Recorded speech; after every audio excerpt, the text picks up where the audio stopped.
अरे ते इजा का बताड़ीस रे? तारा बार बार कहनी है ना कि पूजा के सामान मत छू। बांझ कुलच्छनी कहीं के, चल भाग गई जैसे। ना अम्मा जी, ऐसे मत कही। हमरो ऊपर भी छठ माई की कृपा हुई, जरूर हुई। हाँ, बहुत बहस बहस के बोला थड़ू। रुक, अभी हम अपन बेटा के फोन करत तनी। हेलो हेलो, हाँ माई गोड़ लगाता नी। हाँ ए बेटा, एगो बात हमार सुनी ल। हाँ बोला।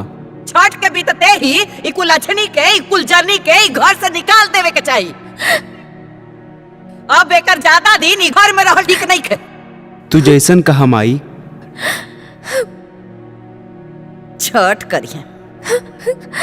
ए दुल्हन, समनवा सरियावा। संजय, ए ललन। जी मालकिन। आव।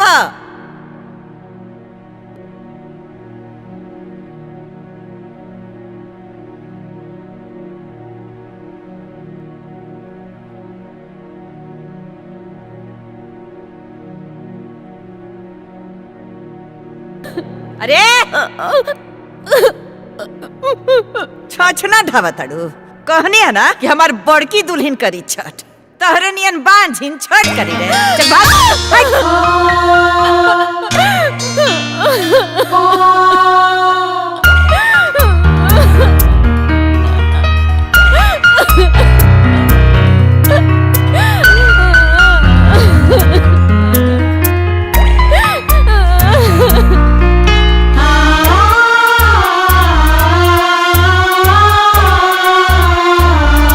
सुनसान गोदिया में ताके, लाज से अखियाँ छिपा के,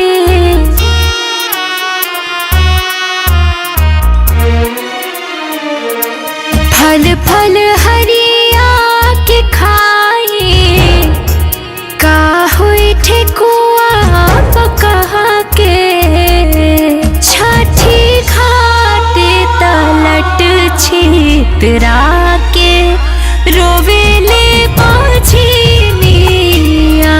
छठी घाटे तलट छितरा के, रोवेले बाझिनिया।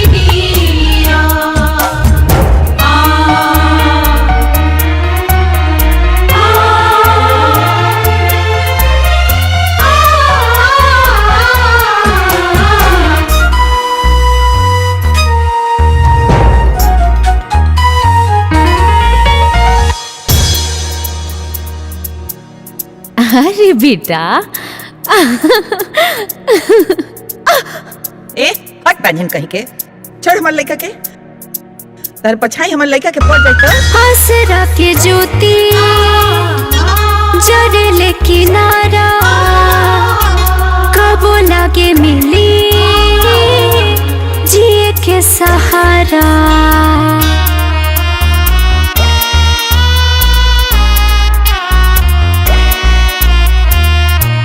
आसरा के ज्योति जड़ले किनारा, कबो लागे मिली जिए के सहारा।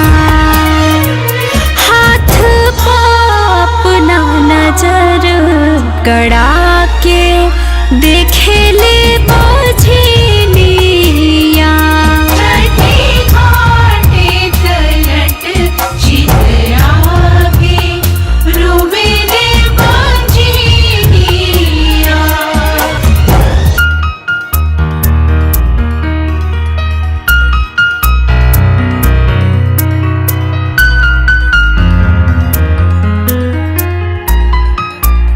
का रे, तेरे बार बार मना कहीं नहीं है ना कि मनहूस के घरे मत आइल कर, हैं? अते तेरे खाली हमरे लेके मिलेला बांझिन कहीं के। हम नहीं की बुलबुल माई हो माई, दर्द मिटावा, भाग वाली रेखा तो सर बनावा।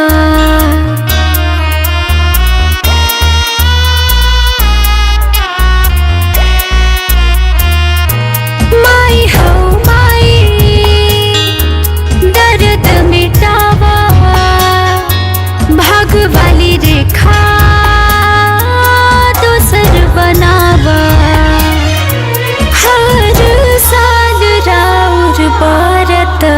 उठा के पूछे ले बजनिया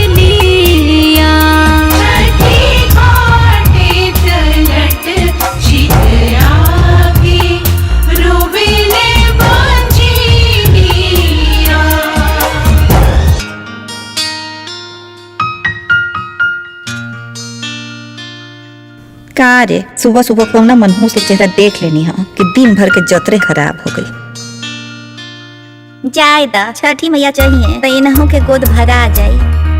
अरे ए भूजी का हुआ?